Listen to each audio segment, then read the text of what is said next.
Class reunion notice. Among the ads and newspapers in the mailbox, there was one envelope. When I opened it, it turned out to be a notice about a high school reunion. When was the last time a reunion was held? Maybe about 10 years ago. In any case, it's been quite a while. The organizer listed on the notice was David.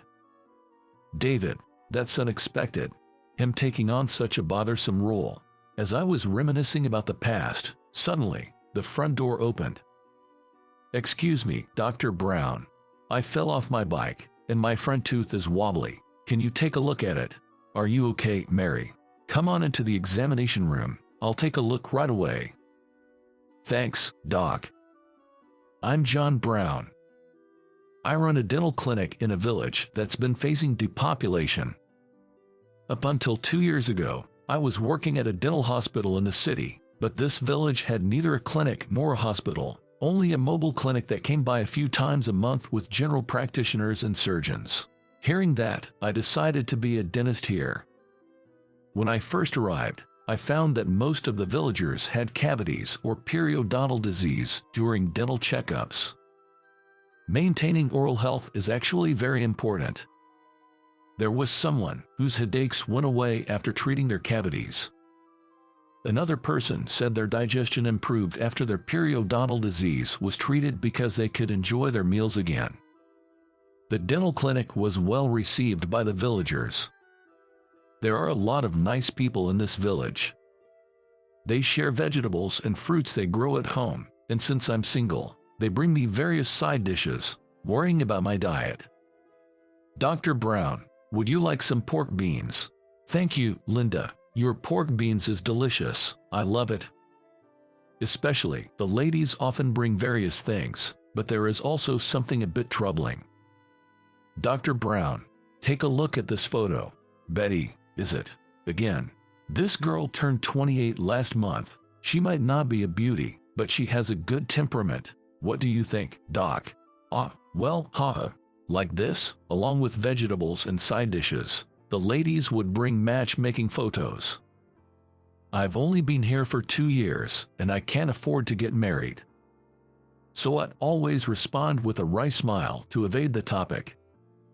Well, such conversations can be seen as part of community communication, so it's not too bad. In this tranquil village, I've been living slightly more lively days.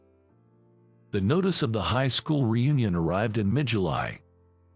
It's been a while since the last reunion. Might as well go. The venue is in a restaurant downtown far from the village. Entering the restaurant, I saw familiar faces.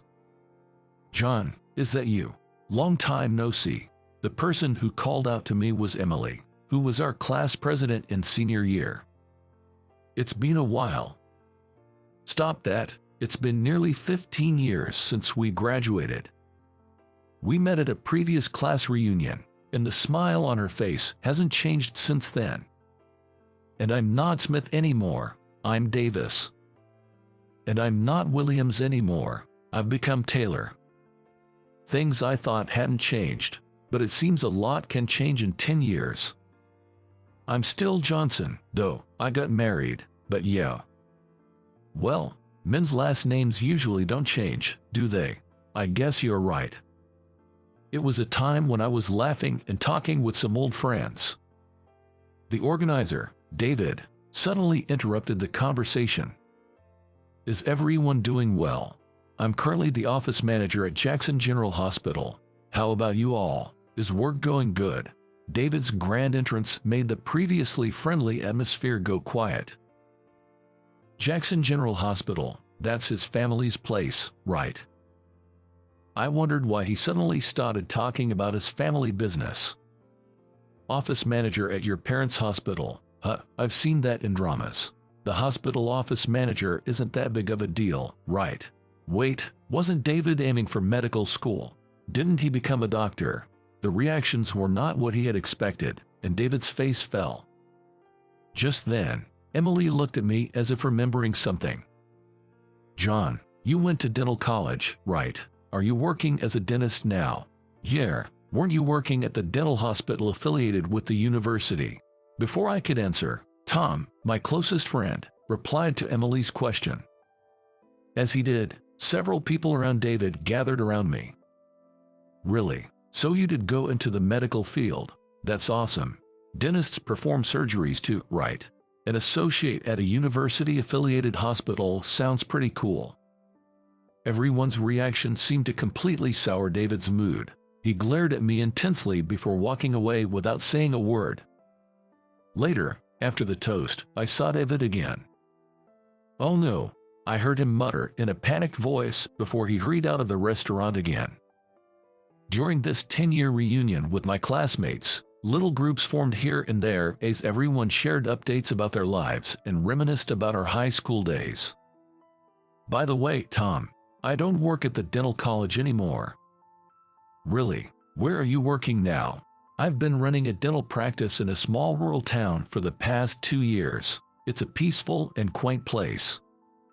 At first, everyone was surprised that I had left the university hospital on my own, but they became very interested as I talked about my life in the village. "John, you're still single. You should try arranged dates. That might suit someone shy like you." "Don't talk like it's none of your business," I said, joining in the laughter with the guys. Then, Emily nostalgically chimed in. "Being a dentist in the countryside suits you, John. You were always kind in high school and seemed like the type who couldn't leave villagers without a doctor." "I get it. That's so John. Always approachable and soft-spoken. Unlike David, who always came off as condescending and was hard to talk to, but with John, it was easy." As everyone started to say similar things, I began to feel a bit embarrassed. That's when David came back. "Really? John is running some dentist's office in a sleepy, shrinking town. That fits a plain guy like you. Ha ha ha." His comment ruined the pleasant atmosphere once again. David really hadn't changed at all.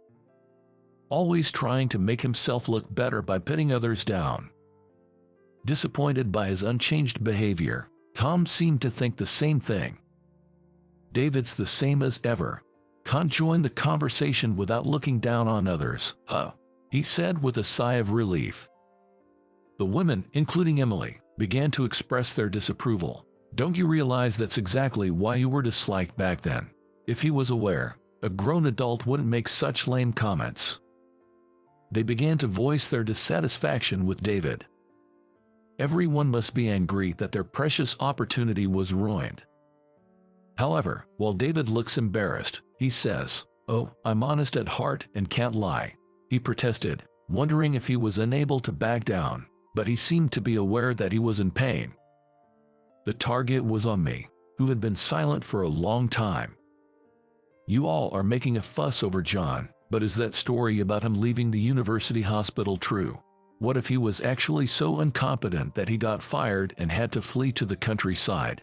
I was about to retort angrily when I saw something black flying towards David. I thought something black was flying toward David, but at the same time, a woman's voice said, "It's probably you who is useless, bro. Flunked out 3 times and still couldn't get into maid school. Can't even handle accounting. You had to beg Dad to put you in a cushy job as a director with just a title, didn't you?" Before everyone could react, more scathing words followed. David, making a sour face, picked up the black wallet that had fallen to his feet. The black object that had flown through the air was this. "Just go home. That's what you say to your sister, who came all the way to bring your wallet. Leaving your important wallet at home, you'll always be a klutz." David was scolded by his sister and looked a bit sulky. I had no idea David had a sister. Neither did the rest of the classmates, apparently, as they all looked on in surprise at the exchange. David's sister scolded her brother and then turned to us with a bow. "Sorry for showing such an embarrassing scene. My name is Lisa, his sister. I apologize for the trouble my brother may have always caused you all." After saying that, she bowed again, and just as I thought she was going to look at me, she walked briskly right up to me. "You're Dr. Brown, who was at the Dental University Hospital until 2 years ago, right?" "Yes, that's me." Have we met somewhere before? This is actually the first time we've talked directly, but I've known about you, Dr. Brown, the famous oral surgeon, since my training days at the Dental University Hospital. Lisa said this with a happy face as she took my hand. Then the classmates nearby started buzzing again. A famous oral surgeon, John. John is such a renowned doctor. So, is Lisa a dentist too? Does that mean Lisa is John's junior? Lisa received the barrage of questions from the classmates with a smile. I'm a dental hygienist, actually. Unfortunately, I'm not a dentist. Dr. Brown has been known as a genius in oral surgery since his time at the Dental University, she replied. With Lisa's answer, everyone's gaze turned to me all at once. No, you're exaggerating. I'm not that special. I tried to deny it in a hurry, but my classmates were still buzzing. When I worked at the university hospital, indeed, the typical dental treatments like cavities weren't the main part of my job. My job was to perform surgeries on people who had injured their teeth or jaws in car accidents, or who had tumors in their jawbones. Of course, the success of an operation isn't due to my efforts alone. Anesthesiologists, nurses, and many others' cooperation are needed for success. Dr. Brown, I'm really sorry to ask in such a place, but may I make a request? Out of the blue, Lisa said something so serious after being so formal. Her expression was unusually intense. Thinking that she might have some important matter to discuss, we decided to move to a table in the corner of the venue. Shall we head over to that table then? Although our classmates seemed eager to listen in, they respectfully didn't follow any further. Before moving to the table, Lisa forcibly pulled David along with her, and once the three of us were seated, she began to speak with a serious look on her face, saying, Actually, it turns out that a man was seriously injured during a rugby game yesterday and had to be rushed to the emergency room. He had a fractured jaw and several broken teeth. Lisa seemed to be thinking about the patient and was wondering where to transfer her case, since the dentist at Jackson General Hospital couldn't handle the situation. However, because the injured man is a well-known player, David believes that if the hospital successfully performs the surgery, it would attract a lot of attention and become famous. He's been at odds with Lisa, opposing the transfer. David, Lisa's right, you know. We as medical professionals always have to think about what's best for the patient. Mark, the player, should be treated right here. David cut me off. Apparently, he doesn't want to hear my opinion, which is same as Lisa's. Lisa then glared at David. That's why, when I heard the rumor that Dr. Brown might leave the affiliated hospital of the Dental University, I asked you to poach him for our hospital, but you, David, ended up doing nothing. Hearing Lisa's serious voice, David finally fell silent. After a pause, Lisa turned to me and bowed her head again. Dr. Brown, would you please lend us your expertise? Me. Could you do the surgery at my hospital? Lisa continues to bow her head as I look confused. Our hospital is out of its depth with this case, and to be honest, I don't think the chances of a successful surgery are high at any other hospital. The only one who can get Mark back in the game is you, Dr. Brown. Please, I'm begging you. Moved by her desperation, I agreed to immediately check Mark's medical records and condition. Lisa was right. His injuries were severe. When I greeted Mark, who couldn't speak, he begged me with written words, his handwriting trembling, Doctor, please, I want to get back to my team and play again soon. Convinced by his written plea, I resolved to help him. The next day, I consulted with Dr. Hill, the dentist at Jackson General Hospital, and arranged for him to assist me with the surgery, with Lisa helping as a dental hygienist. The surgery, which took just over 6 hours with everyone's cooperation, was a success. As I was preparing to return home, Lisa and David came to me. Lisa's eyes sparkled as she firmly grasped my hand. Watching Dr. Brown perform the surgery was inspirational. Your skill is just as the reputation says. No, even greater. It was a great learning experience. Thank you so much. No, I should be thanking you for the precise assistance. You truly are an excellent hygienist, Lisa. I can't believe that Dr. Brown praised me. I'm so happy. As we shook hands vigorously, I found her excitement endearing. Then David said something surprising. John, thank you. It was really helpful. I apologize for all the rude things I've said.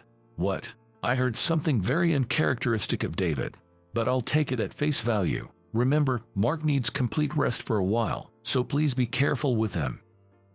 I was surprised by David's uncharacteristic words, but his gratitude was clear. After a friendly laugh, David bowed deeply and silently. If there's anything you are concerned about, don't hesitate to get in touch. Everyone back in the village is waiting for me, so I'll take my leave now. After bidding farewell, I returned to the village. A month later, I heard that Mark was set to be discharged from the hospital. The surgery had become a topic on internet news, and the villagers praised me a lot for it. Perhaps because of that, I've noticed a slight increase in people bringing me matchmaking photos. Mark, after being discharged, praised the hospital's aftercare, and the hospital's reputation seems to be very good. At the next reunion, I imagine everyone will be pleasantly surprised by the change in David. Dr. Brown, I've had this canker sore for 3 days now. What should I do? Patients keep coming to the small dental clinic in the village. I want to be of help to them in any way I can. I want to help them. That must be the essence of being a medical professional. I will deal with many more patients in the